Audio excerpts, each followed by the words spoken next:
ডানা কাটা হরি আইসেই তোর মায়ের ডানা কাটবে, তোর বাবার ডানা কাটবে, পর তোরে ফকিন্নি বানায় বিদায়, বলবে আমি হিজরত করলাম। তোর কপালে বউ নাই, আর চরিত্র যদি ভালো রাখো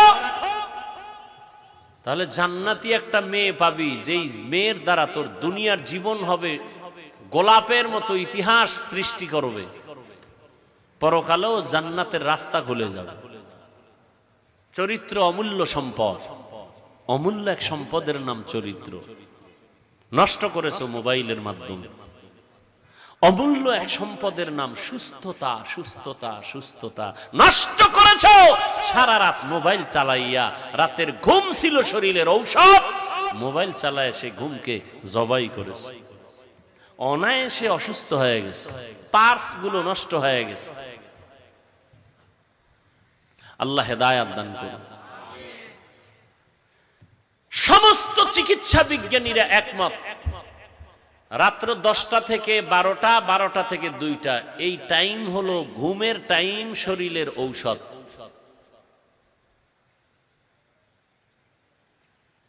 আর তুমি এই টাইম সজাগ থেকে যদি কোরআন শরীফ পড়তা তো একটু দিলকে সান্ত্বনা দেওয়া যেত। তুমি কবিরা গুনাহ করতেছো, অনবরত কবিরা গুনাহ। আল্লাহ হেদায়েত না দিলে কিছু করার নাই, আমরা দোয়া করি কলিজা দিয়ে আল্লাহ সবাইকে হেদায়েত দান করুন। একটু নিজেকে জিজ্ঞাসা করো তো, যে আমারে হুজুরে তো হুজুর হইতে বলেন নাই, তাহলে আমার মতো যুবক যদি স্কুল কলেজে পড়িয়া নামাজ পড়ে আমি কেন পারি না? আমার মতো যুবক যদি চাকরি করে নামাজ পড়ে আমি কেন পারি না? আমার মতো যুবক যদি মাঠে কাজ করে নামাজ পড়ে আমি কেন পারি না? আমার মতো যুবক যদি রাস্তায় গাড়ি চালায় নামাজ পড়ে আমি কেন পারি না? এখনো সময় আছে। আল্লাহ তোমার আমার মতো এতটা কৃপণ না, তুমি তওবা করতে দেরি, ক্ষমা হতে দেরি নেই।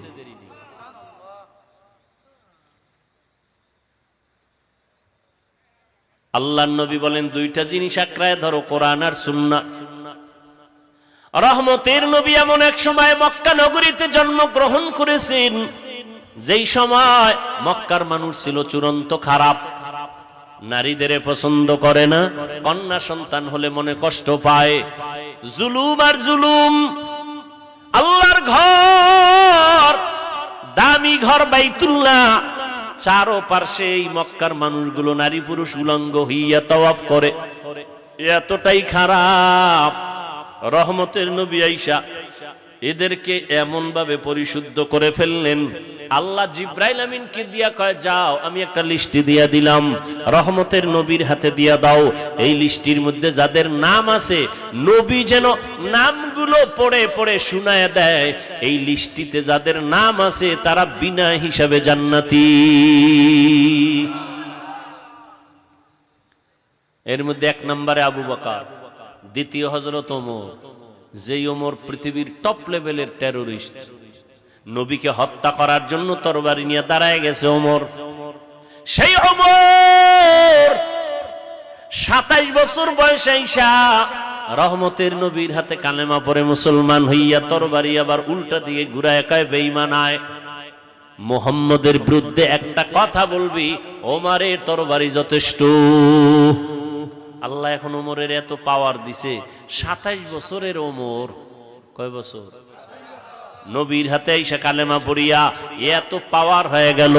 এখন ওমর যেই পথে চলে শয়তান ওই পথে চলতে ভয় পায়, শয়তান দেখলে ওমরের পালায় যায়। সেই ওমর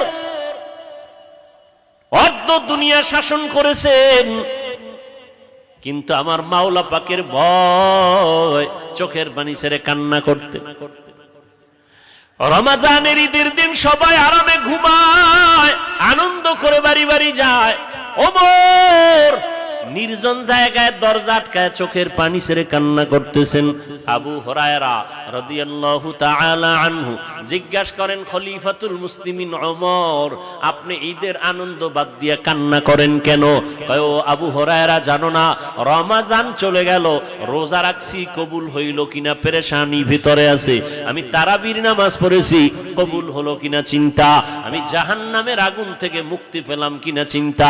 আবু হুরায়রা বলে, আপনি কি ভুলে গেছেন 10 জন জান্নাতি সাহাবাদের দ্বিতীয় আপনি। আবু হুরায়রা তুমি জানো না যেই আল্লাহ আমাকে জান্নাতের সার্টিফিকেট দিয়েছেন, আমার ভয় ওই আল্লাহ আমার কোনো কারণে রাগ করিয়া আমার সার্টিফিকেট আবার ক্যান্সেল করে দিতে পারে। हर के दारब खौफे हक दर दिल मदाम जन्नतुल मअवा देहद उरा मकाम जुज़बा हक़ची ज़े मखाज़ इंसुजा फज़ले उआ मस्ते दर जुमला जहां। কোরআনটারে আঁকড়াইয়া ধরো, নবীর সুন্নতের আঁকড়াইয়া ধরো। ও যুবক বাবারা, মা বাবার খেদমত করো নবীর আদর্শ মতো। নবীর আদর্শে জুতা পরো সুন্নত, নবীর আদর্শে খানা খাও সুন্নত, নবীর আদর্শ মতো বাথরুমে যাবা তাও সুন্নত তরিকায় সওয়াব হবে। আর নবীর তরিকা বাদ দিয়ে যদি নামাজও পড়ো কাজে লাগবে না, নবীর তরিকা বাদ দিয়ে যদি তুমি যাকাত দাও কাজে লাগবে না, দান করো কাজে লাগবে না। নবীর তরিকায় লেখাপড়া করো, আল্লাহর কাছে দরজা খুলে যাবে। নবীর তরিকা নবীর আদর্শ মেনে ব্যবসা করো, জান্নাতের পথ আল্লাহ ওপেন করে দিবেন। আল্লাহর নবী বলেন, ও ব্যবসায়ীরা, কিয়ামতের দিন আমার সাথে তোমরা জান্নাতে থাকবা। কোন ব্যবসায়ী? যারা সুদের টাকায় ব্যবসা করে। قال النبي صلى الله عليه وآله وسلم التاجر الصدوق الأمين مع النبيين الصديقين والشهداء والصالحين। ওরে নেক আমল ভালো সততার ঠিক রাইখা সত্য কথা বলে ন্যায় পথে যারা ব্যবসা করবে, কাস্টমারের ধোঁকা দিবে না, কাস্টমারের সাথে মিথ্যা কথা কখনো বলবে না। ঢাকার বাজার থেকে কাপড় কিনছে লুঙ্গি, 2500 বাজারে নিয়ে আসবে বেচতে। লুঙ্গির দাম কত পাইকারি? কয় বাবুরহাট থেকে নিয়ে আসছে, লুঙ্গির দাম 150 টাকা। এই 2500 আসতে আরো খরচ হইছে 20 টাকা। কত হইল? 70। এখন কাস্টমার জিগায়, ভাই লুঙ্গি কত? কয় 200 টাকা। কিনছেন কত? যদি দোকানওয়ালা কয় 170 টাকা দিয়ে কিনছি, টোটাল টাকা হারাম। কিনছে কত দিয়া? 70 বলল কেন? মিথ্যা হয় নাই? এই এতটুকু কথার কারণে টোটাল টাকা হারাম।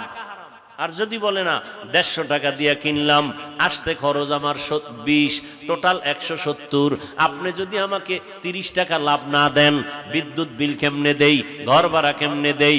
এইভাবে সত্য কথা বললে যদিও কাস্টমার তখন একটু বলবে আর 10 টাকা কম দেই, আরো 10 টাকা কম দেই, কোনো টেনশন নাই, মোহাব্বতের দোয়া আসবে, বরকত অনেক বেশি হয়ে যাবে। কাস্টমারের তাবিজ দেওয়া লাগবে না, সত্য কথা বইলে ব্যবসা করো। কাস্টমার তাবিজের মতো লাশার মতো লেগে থাকবে, তোমাকে ছাড়া কারো কাছে জীবনেও লোভ দেখায় নিতে পারবে না, তোমার দোকান থেকে নিবে, কারণ মনে করে ও 5 টাকা খাইলো, মিথ্যা বলে না।